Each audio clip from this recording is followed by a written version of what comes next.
السلام علیکم ورحمۃ اللہ وبرکاتہ۔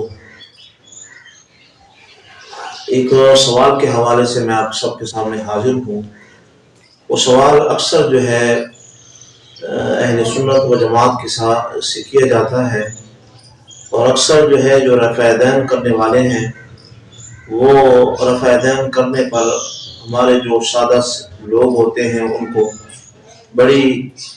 سختی کے ساتھ ان کو کہتے ہیں کہ رفع دین کرو۔ تو اکثر جو ہے لوگوں کا یہ اعتراض رہ جاتا ہے اور بیچارے پریشان ہو جاتے ہیں کہ آیا شاید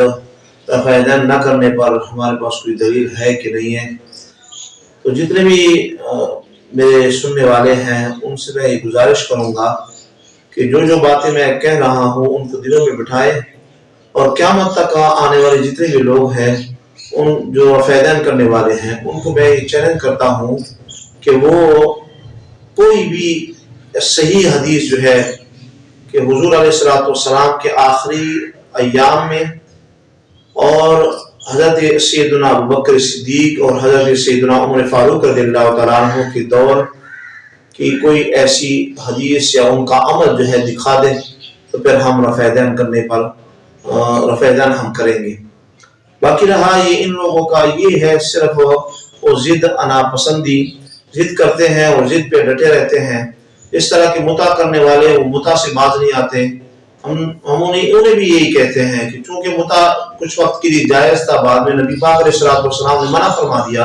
اسی طرح رفع دین بھی شروع بھی کیا کرتے تھے، لیکن بعد میں نبی پاک علیہ السلام نے اس کو منع فرمایا، اور اس پر احادیث مبارکات کتب حدیث کے اندر موجود ہے۔ حضرت عبداللہ بن زبیر رضی اللہ تعالیٰ عنہ ایک مرتبہ مسجد حرام کے اندر آپ نے ایک شخص کو دیکھا، انہ رأى رجلا يرفع يديه في الصلاة عند الركوع وعند رفع رأسه من الركوع فقال له لا تفعل فإنه شيء فعله رسول الله صلی اللہ علیہ وسلم ثم تركه۔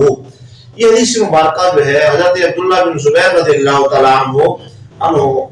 وہ ایک مرتبہ مسجد حرام میں گئے تو انہوں نے ایک شخص کو دیکھا کہ وہ رکوع سے اٹھتے ہوئے اور رکوع میں جاتے ہوئے جو ہے وہ رفع دین کر رہا تھا، تو آپ نے فرمایا کہ اس کو نہ کر۔ نبی پاک علیہ السلام اسے کیا کرتے تھے، بعد میں اس کو ترک کر دیا۔ اور حضرت علقمہ جو ہے وہ روایت کرتے ہیں حضرت عبداللہ بن مسعود رضی اللہ تعالیٰ عنہ سے، آپ رضی اللہ تعالیٰ عنہ فرماتے ہیں میں نے نبی پاک علیہ السلام کے ساتھ بھی نماز پڑھی ہے، حضرت سیدنا صدیق اکبر رضی اللہ تعالیٰ عنہ کے ساتھ بھی نماز پڑھی ہے، حضرت عمر فاروق رضی اللہ تعالیٰ عنہ کے ساتھ بھی نماز پڑھی ہے، لیکن میں نے انہیں سوائے شروع میں تکبیر اولیٰ کہتے وقت اس کے علاوہ کبھی رکوع سے اٹھتے رکوع میں جاتے ہوئے کبھی انہیں تکبیر رفع دین کرتے ہوئے میں نے نہیں دیکھا۔ تو اب یہ کتب حدیث کے اندر حضرت علی رضی اللہ تعالیٰ عنہ سے بھی روایت موجود ہے، ان کا عمل بھی موجود ہے، باقی صحابہ کرام کا بھی موجود ہے، اور حضور علیہ السلام نے کئی مرتبہ دیکھ کر بھی فرمایا کہ کیوں تم اونٹ کی دم کی طرح جو ہے وہ ہاتھ ہلاتے ہو، بلکہ نماز کے اندر سکون کے ساتھ کھڑے ہوا کرو۔ تو سامعین محترم، یہ جو میں نے حدیث بیان کی ہے اور باقی ایک حدیث مبارکہ ہے وہ ہمارے اسکرین کے اوپر بھی آپ کو شو ہو جائے گی، کوشش کروں گا کہ واضح نظر آئے۔ تو نبی پاک علیہ السلام کے آخری ایام میں کبھی نبی پاک علیہ السلام نے اس کو ترک فرما دیا تھا، اور باقی حضرت ابوبکر صدیق حضرت عمر فاروق رضی اللہ تعالیٰ عنہ نے بھی رفع دین نہیں فرمایا۔ اب جو لوگ کرتے ہیں اور جو لوگ اس پہ ڈٹے ہیں وہ اپنے حد تک اس کو محدود رکھے، لیکن اگر وہ کہیں گے کہ باقی لوگ بھی اس طرح کرے تو پھر انہیں کوئی ایسی حدیث لانی پڑے گی کہ حضور علیہ السلام کے آخری ایام